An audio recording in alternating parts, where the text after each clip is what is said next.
नमस्कार दोस्तों, creative math 100 में आपका स्वागत है। आज सीखेंगे हम क्लास 10th मैथमेटिक्स का चैप्टर 1.1 रियल नंबर्स यानी वास्तविक संख्याएं। तो इसका पहला क्वेश्चन शुरू करते हैं। इसमें पहला सवाल है, निम्नलिखित संख्याओं को अभाज्य गुणनखंडों के गुणनफल के रूप में व्यक्त कीजिए। यानी जो संख्याएं दी गई हैं इनके हमें गुणनखंड करने हैं। देखो, इसका पहला जो पार्ट है ये है 140। इसके हमें गुणनखंड करने हैं। तो गुणनखंड कैसे करते हैं पता ही होगा, पुरानी कक्षाओं में हमने पढ़ रखा है। 140। अब इसमें देखो, पहले कितने से जाएगा? 2 से। 2 सत्ते 14, 70। फिर 2 से 35। अब 35 में जाएगा किससे? 5 से। 5 सत्ते 35, 7 और 7 से 7 में एक बार। तो यहाँ से इसके गुणनखंड निकल के आ जाते हैं। 140 के 2 × 2 × 5 × 7। तो इसको हम लिख सकते हैं 2 की पावर 2 × 5 × 7। ये इसके गुणनखंड होंगे। अब आता है इसका सेकंड पार्ट। सेकंड पार्ट है 156। इसके गुणनखंड करने हैं। तो देखो, 156 को ऐसे लिखेंगे। तो इसमें 156 में कितने से जा सकता है? 2 से जा सकता है। 2 सत्ते 14, 2 अट्ठे 16, 78। फिर 2 से देंगे, 2 3 अच्छा 2 नाम 18, 39। इसमें 3 से जाएगा, 3 अगर 13 टाइम्स। इसके बाद 13 में 13 से 1। तो इसके गुणनखंड 156 के गुणनखंड हमारे निकल के आ गए। 2 × 2 × 3 × 13। तो ये हो जाएगा 2 की घात 2 × 3 × 13। ये इसके गुणनखंड हो जाएंगे। अब इसका थर्ड पार्ट।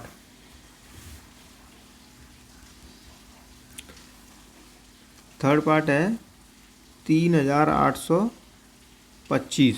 इसके हमें गुणनखंड करने हैं। तो इसके गुणनखंड करने के लिए वही पहले क्या करेंगे, 3825 इसको ऐसे बना लेंगे। अब देखो, 3825 में कितने से जाएगा? 2 से तो जाएगा नहीं, क्योंकि पीछे हमारी विषम संख्या है। अब हम 3 से देंगे। तो 3 से कब जाता है? जब अंकों का योग, जो भी संख्या दी गई हो और उसके अंकों का योग में अगर 3 से भाग जा रहा है, मतलब उस संख्या में भी 3 से पूरा भाग जाएगा। तो देखो, 5 2 7 और 8 15 3 18। 18 में 3 से जा रहा है, मतलब इस संख्या में भी 3 से भाग चला जाएगा। तो 3 से देंगे, 3 1 3, यहाँ हो जाएगा 3 दूनी 6, 22 7 21, 15 3 5 15। अब देखो दोबारा, 7 5 12, 2 14 और 1 15। मतलब इसको जोड़ने पर अगर 3 से भाग जा रहा है, मतलब 15 हो रहा है, 3 से भाग जा रहा है, तो इस संख्या में भी 3 से हमारा चला जाएगा। पहले हमने सीख रखा है। तो देखो, 3 चौक 12, 3 दूनी 6, 3 5 15। अब दोबारा अंकों को जोड़ के देखो, 5 2 7 4 11। 11 में 3 से नहीं जाएगा, मतलब अब 3 से जाएगा ही नहीं। अब कितने से देके देखेंगे? 5 से जाएगा, क्योंकि पीछे वाला अंक हमारा 5 है। अगर पीछे वाला अंक 5 हो और 0 हो तो 5 से अवश्य जाएगा। तो 5 से देंगे, कितने? 5 अट्ठे 40, 55 25। दोबारा से 5 आ गया, फिर से 5 से भाग देंगे, 5 1 5, 35 हो जाएंगे। 5 सत्ते 35, 17। यहाँ 17 से फिर देंगे, 17 एक बार चला जाएगा, ये 1 आ गया। तो इसके देखो क्या क्या गुणनखंड हमारे निकल के आ गए। ये गुणनखंड निकल के आ गए हमारे 3825 में 3 × 3 × 5 × 5 × 17। इसको हम क्या लिख सकते हैं? 3 की घात 2 × 5 की घात 2 × 17। ये आंसर हो जाएगा हमारा। अब इसका फोर्थ पार्ट। तो देखो, फोर्थ पार्ट में क्या दिया हुआ हमें? 5005। इसके गुणनखंड करने हैं। तो वही पहले लिखेंगे हम 5005, वैसे बना लेंगे। तो अभी देखो, 5 और पहले बात 2 से देंगे तो 2 से जाएगा नहीं, क्योंकि पीछे वाला अंक हमारा विषम है। 3 से दे के देखेंगे तो 3 से 5 और 5 10 हो रहे हैं। तो 10 में 3 से नहीं जाएगा, मतलब 3 से संख्या में भी नहीं जाएगा। पीछे वाला अंक अगर 5 आ रहा है तो 5 से जा सकता है। तो हम देंगे 5 से भाग इसमें। 5 1 5 0 0, 5 1 5। अब यहाँ पीछे वाला अंक 1 आ गया, अब 5 से भी नहीं जाएगा। तो कितने से दे के देखेंगे, अब 7 से दे के देखते हैं। 7 से अगर दें तो 7 एकम 7, 30 हो गए, 7 चौको 28, 21 हो जाएंगे, 7 3 21। अब अगर दोबारा 7 से देंगे तो नहीं जाएगा। 7 के बाद हम कितने से देंगे, 11, 11 से दे के देखते हैं। 11 एकन 11, यहाँ 11 33, 13 बार, और 13 से 13 में एक बार। तो इसको देखो क्या क्या गुणनखंड निकल के आ गए हमारे 5005 के, 5 गुणा 7 गुणा 11 गुणा 13, यही आंसर हो जाएगा। अब इसका नेक्स्ट 5वां पार्ट। तो 5वें पार्ट में हमें संख्या दी गई है 7429, इसके गुणनखंड हमें निकालने हैं।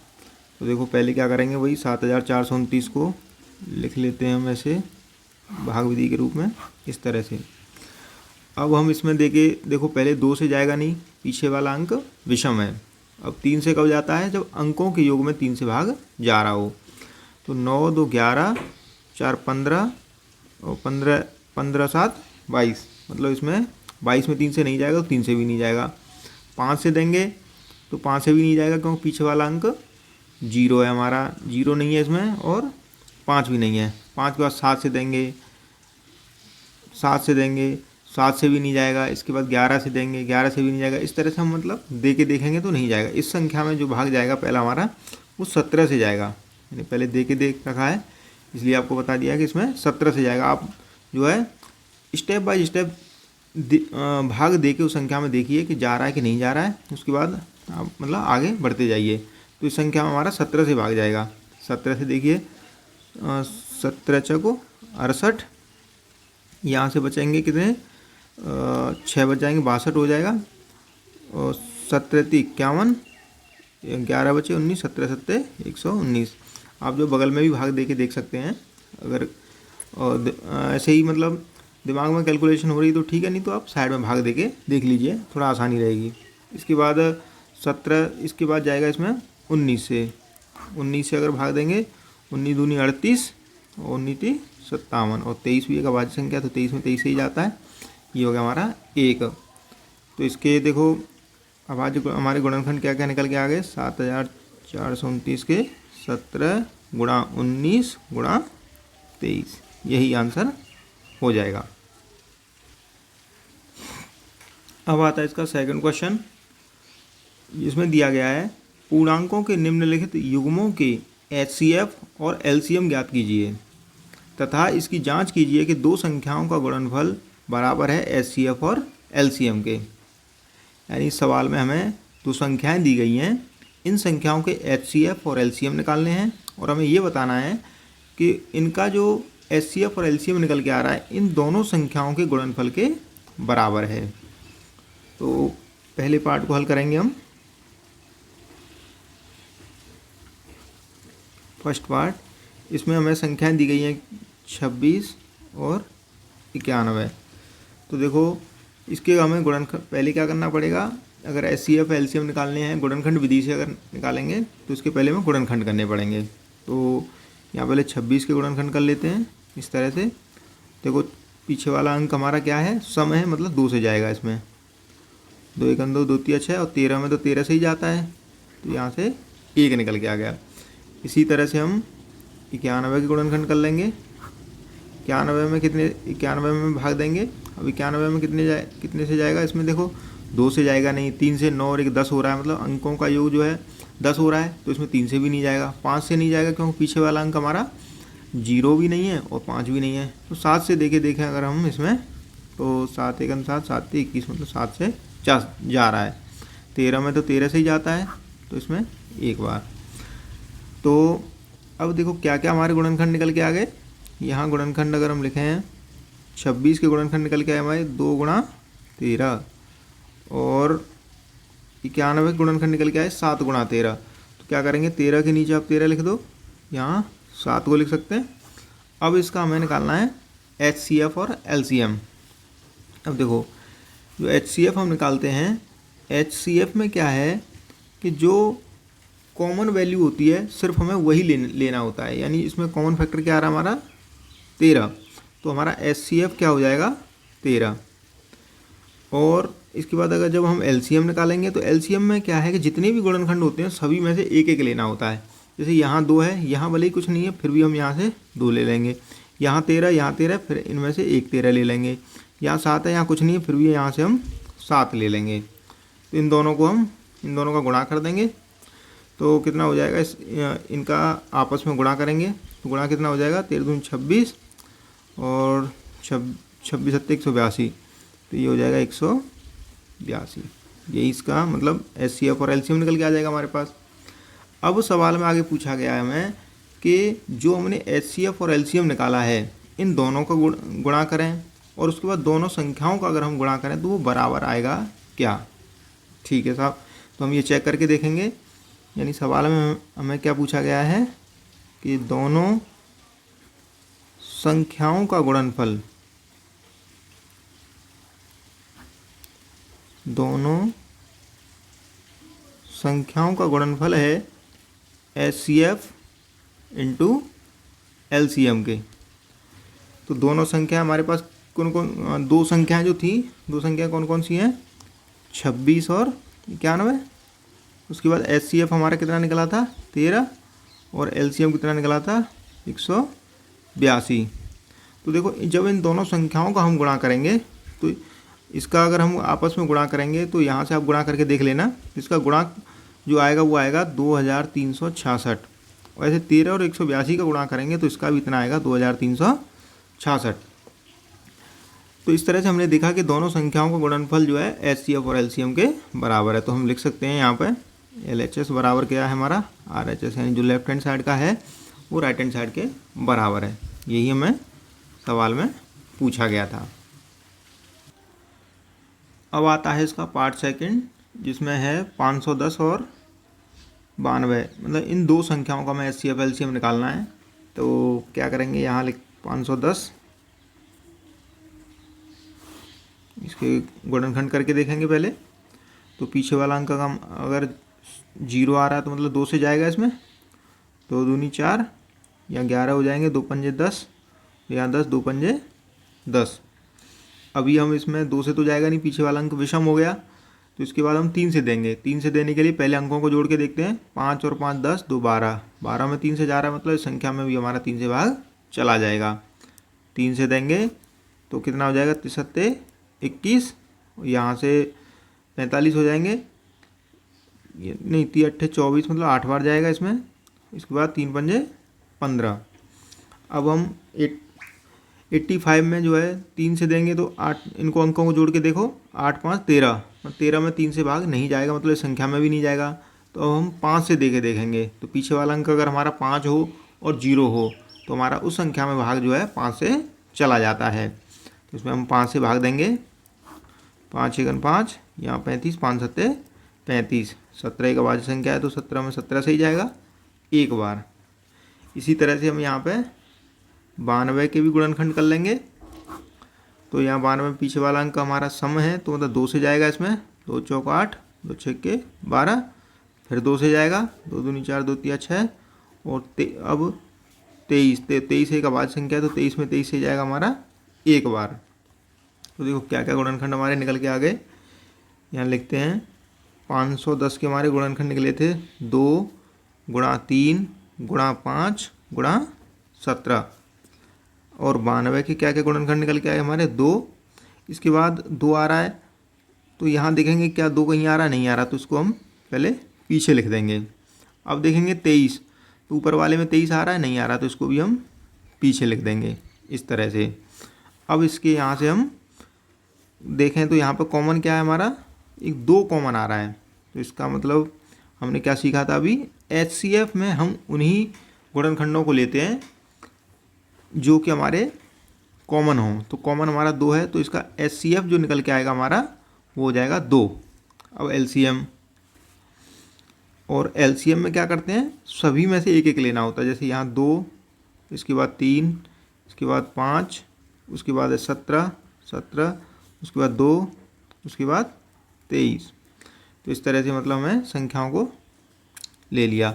अब इन संख्याओं को आपस में गुणा कर देते हैं तो कितना हो जाएगा, 2 तिया 6 35, और 30 को 17 से करेंगे तो कितना, 17 51, यानी कि 510 गुणा 2 गुणा 23 ऐसे। अब 2 को इससे कर लेते हैं, 0 2 एकम 2 2 पंजे 10 गुणा 23। अब इन संख्याओं का आप गुणा करके देख लीजिए, तो इन संख्याओं का जो गुणा निकल के आएगा हमारा वो आएगा 23,460। मैंने पहले करके देख रखा है, आप ऐसे कर सकते हैं इसको। तो यहाँ से हमारा HCF भी निकल के आ गया और LCM भी निकल के आ गया। अब सवाल में आगे हमें क्या सिद्ध करना है कि दोनों संख्याओं का गुणनफल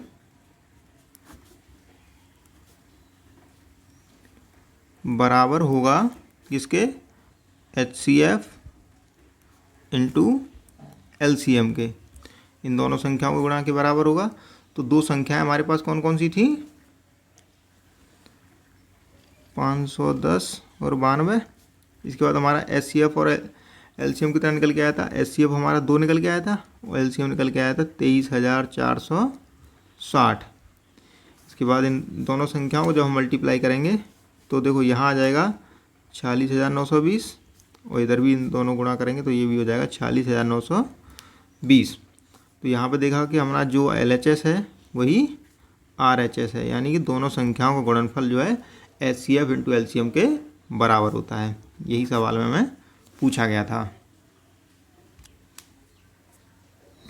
अब इसका थर्ड पार्ट में दिया गया हमें 336 और 54। इन संख्याओं के भी सेम गुणनखंड निकालने हैं और उसके बाद हमें बताना है HCF इंटू LCM बराबर है दोनों संख्याओं के गुणनफल के।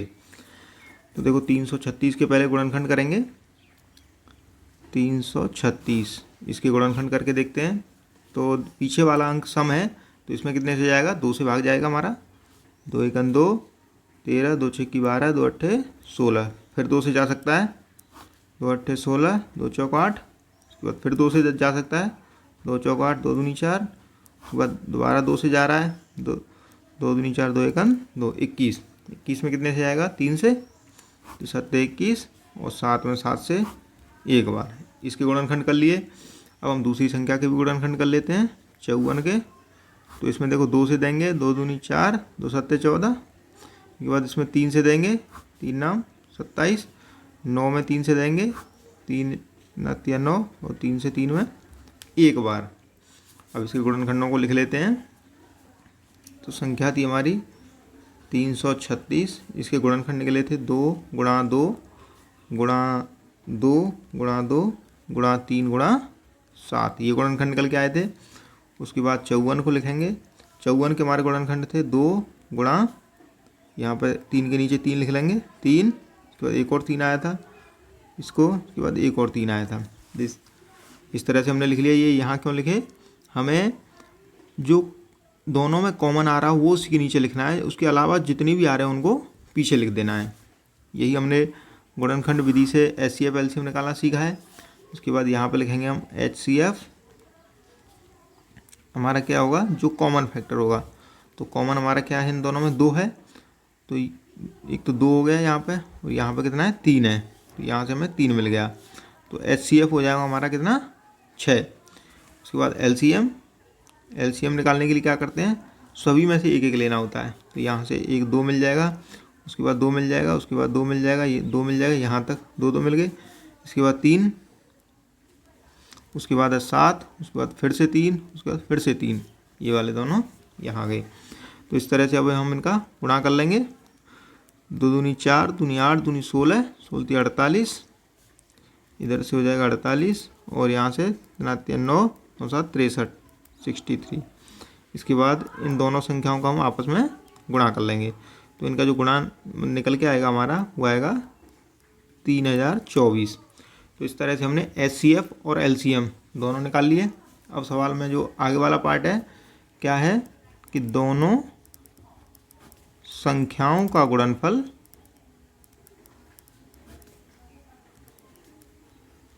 बराबर है HCF इंटू LCM के।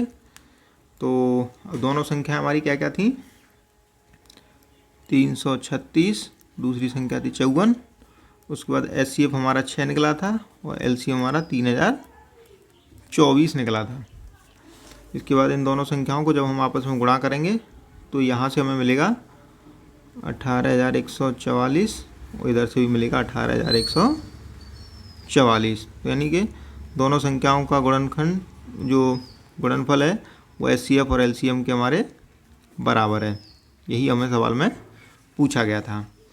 तो इन सवालों को करने के लिए हमने क्या किया, जो भी संख्या दी गई उनके गुणनखंड निकाले, गुणनखंड के माध्यम से हमने उनका एचसीएफ एलसीएम निकाला और उस दोनों को आपस में एचसीएफ एलसीएम को गुणा करके देखा तो हमें ये मिला कि दोनों संख्याओं का गुणनफल एचसीएफ और एलसीएम के गुणनफल के बराबर होता है।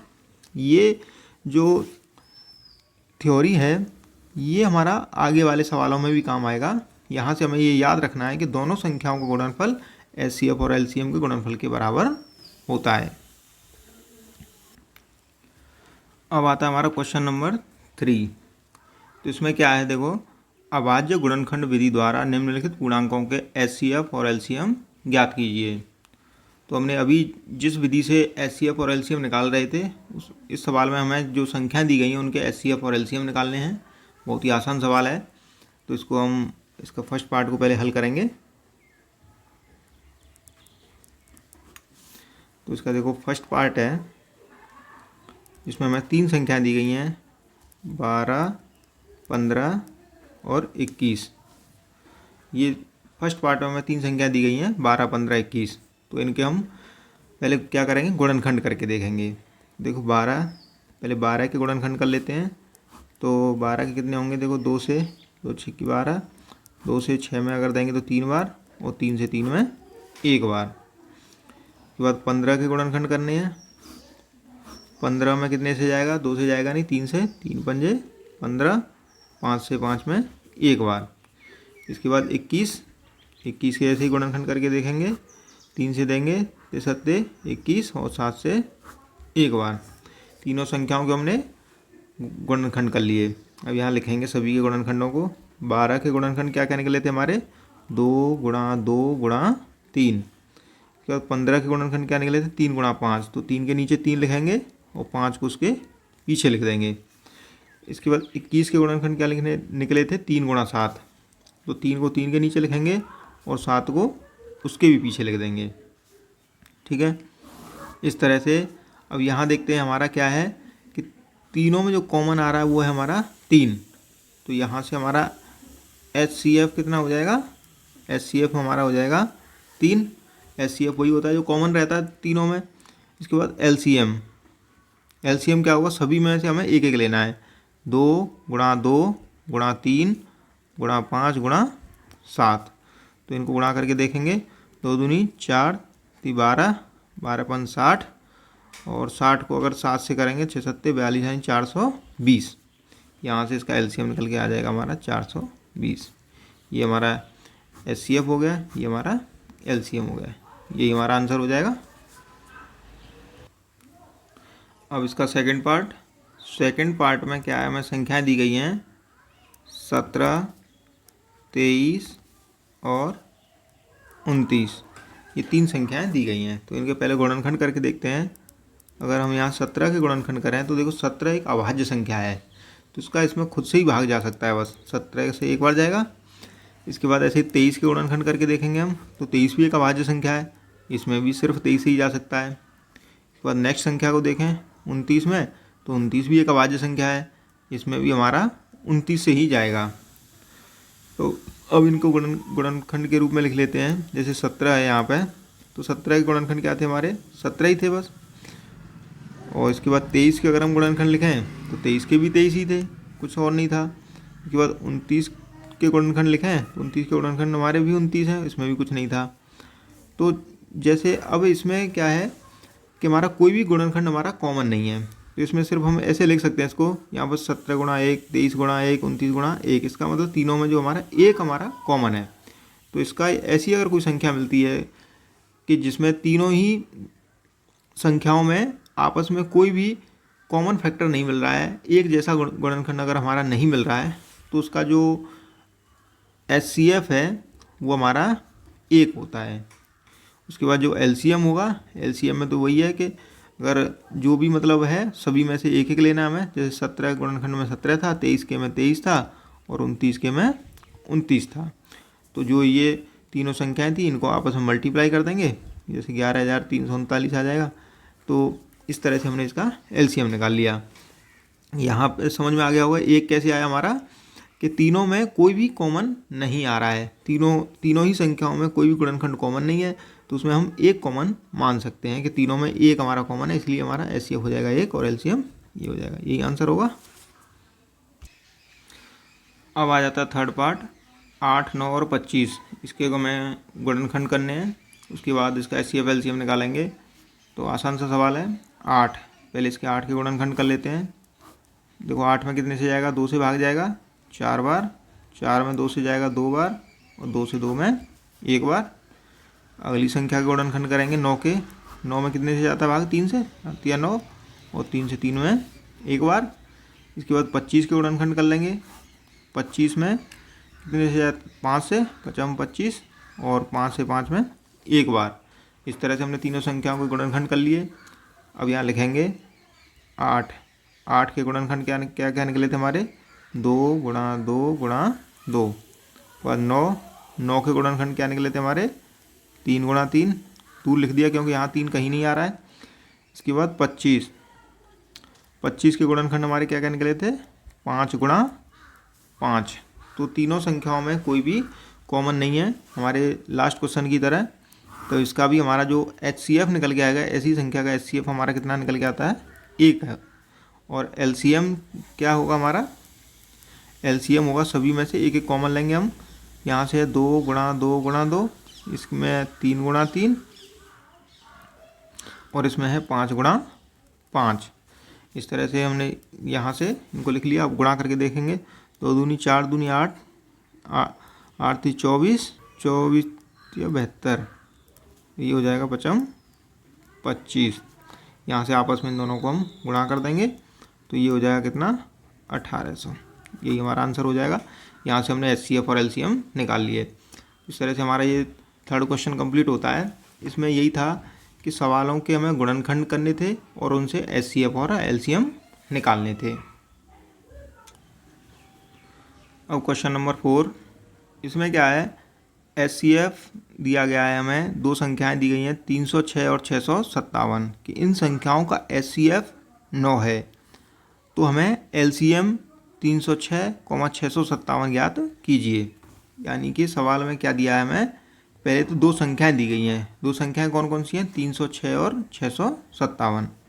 तो यहाँ लिख लेंगे पहले तो हम दो संख्याएं, यानी जो दी गई जो दो संख्याएं हैं हमारी वो क्या हैं, एक है 306 और दूसरी है 657।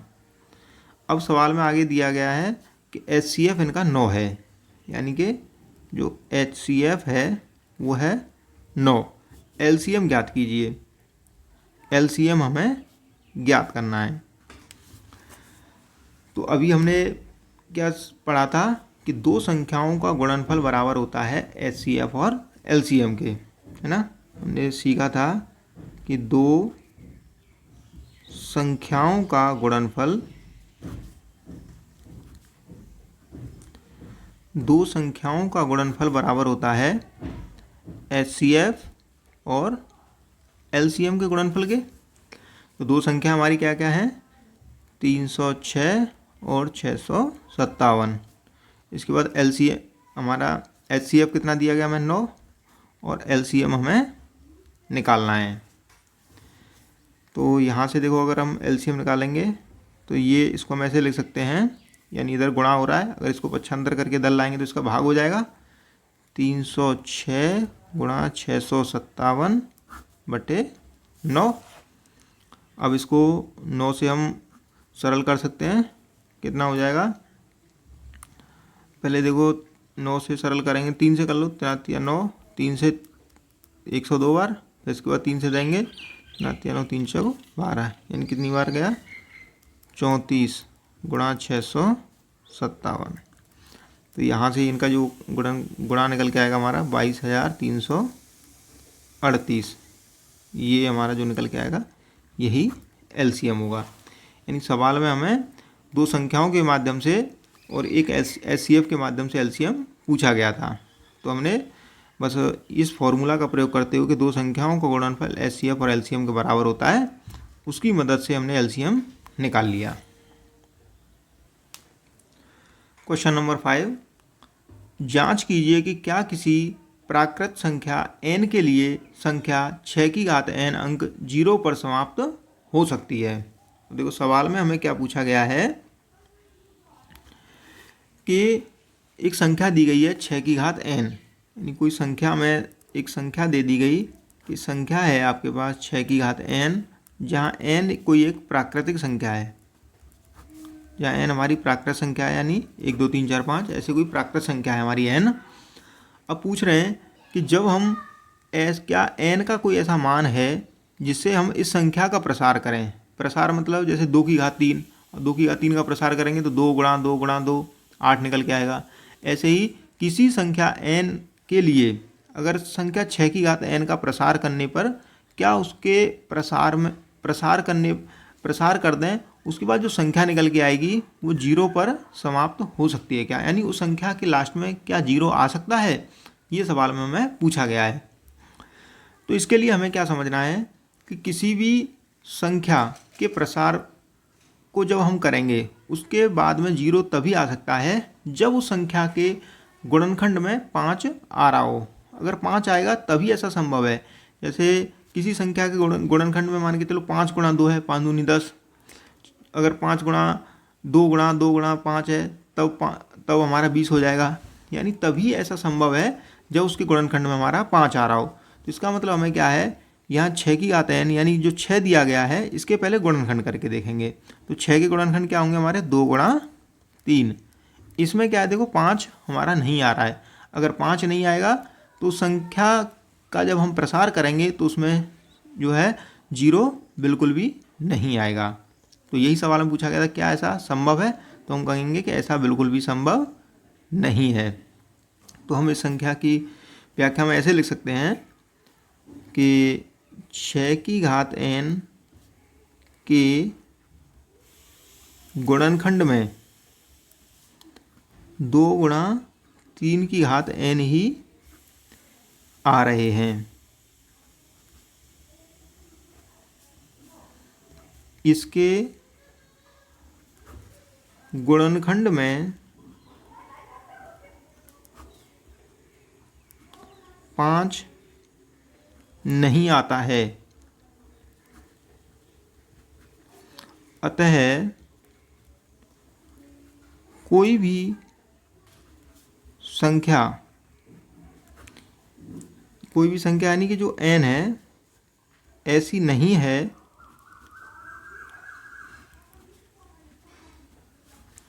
जिससे 6 की घात n 0 पर समाप्त हो। यानी ऐसी कोई भी संख्या नहीं है जिससे 6 की घात n 0 पर समाप्त हो, क्योंकि 0 पर समाप्त होने के लिए उसके गुणनखंड में 5 अवश्य आना चाहिए। यही हमें सवाल पूछा गया था। अब आता है हमारा नेक्स्ट क्वेश्चन, जिसमें पूछा गया है कि व्याख्या कीजिए कि 7 गुणा 11 गुणा 13 प्लस 13 और 7 गुणा 6 गुणा 5 गुणा 3 गुणा 2 गुणा 1 प्लस 5 भाज्य संख्याएं हैं।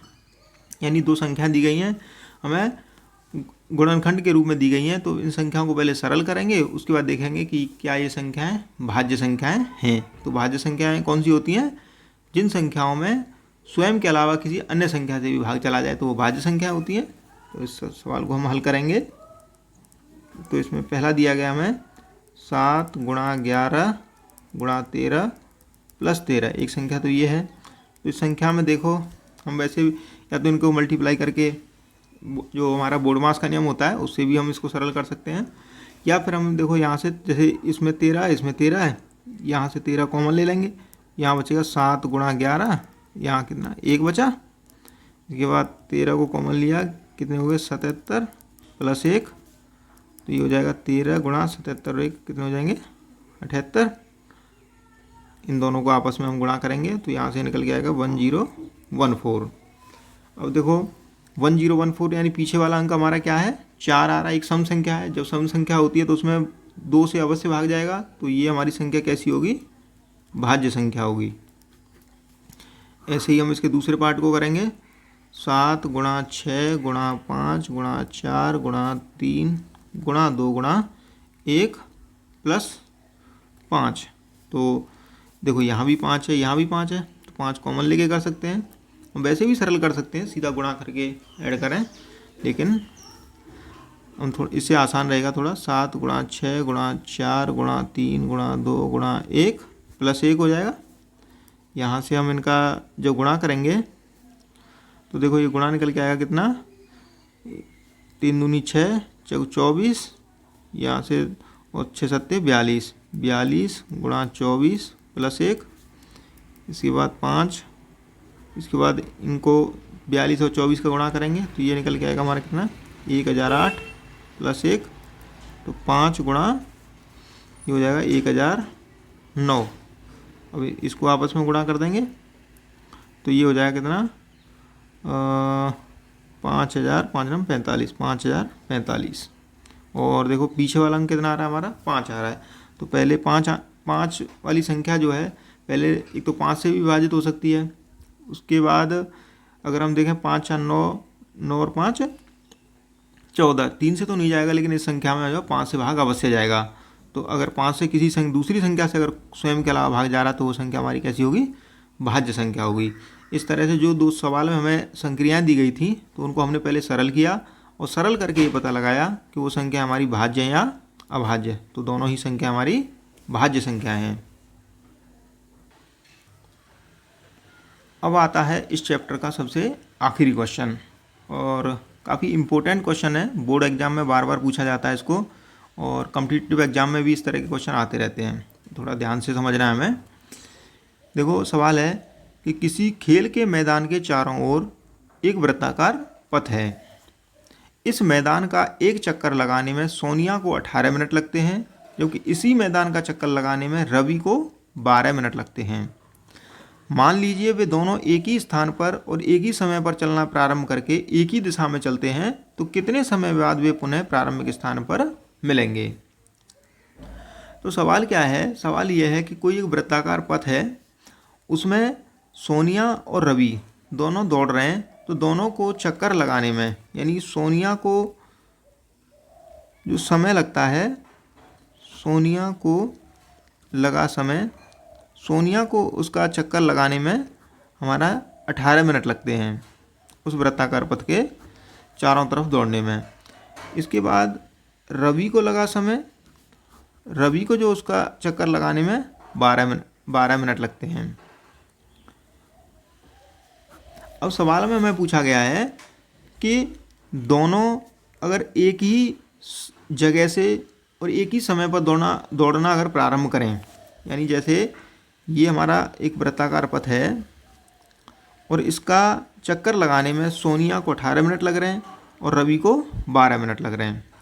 अगर हम दोनों को यहाँ इस पोजीशन से यहाँ से दौड़ाना प्रारंभ करें, तो अब दौड़ाना प्रारंभ करें तो अब पूछा गया है कि सवाल में कि सोनिया जब 18 मिनट में इसको पूरा करेगी और रवि 12 मिनट में पूरा करेगा, तो ऐसे ये मतलब दोनों आपस में दौड़ते रहेंगे, तो दोबारा वो एक जगह पर आकर के इसी जगह पर आपस में कब मिलेंगे, कितने समय बाद मिलेंगे। तो देखो इस तरह के सवाल को करने के लिए सबसे आसान तरीका है कि जो भी आपको संख्या दी गई हों आप उनका एलसीएम निकाल दीजिए। एलसीएम देखो, यानी हमें संख्याएं दी गई हैं 18 मिनट और 12 मिनट, तो 18 का पहले गुणनखंड कर लेंगे। 18 के कितना होगा, 2 नाम 18, 3 9 और 3 से 1 बार। इसके बाद 12 के गुणनखंड करेंगे, 12 के 2 से 6, 2 से 3 बार और 3 से 1 बार। यहाँ से अगर हम गुणनखंड इनके लिखेंगे, 18 के गुणनखंड हो जाएंगे 2 गुणा 3 गुणा 3, और 12 के गुणनखंड हो जाएंगे हमारे 2 गुणा, और 2 इस आ नहीं रहा यहाँ पे, तो 2 को साइड में लिख देंगे, 3 इसके नीचे, 3 के नीचे 3 लिख देंगे। अब इनका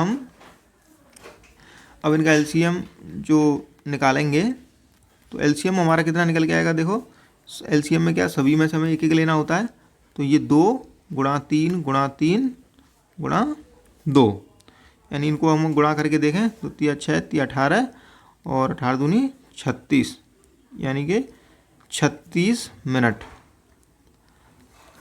तो इसका मतलब ये है कि वो जो दो है दोनों आपस में 36 मिनट बाद दोबारा मिलेंगे। यानी कि यहाँ से जब दौड़ना प्रारंभ करेंगे तो 36 मिनट बाद ऐसा समय आएगा कि वो दोबारा दोनों एक ही जगह पर आ जाएंगे।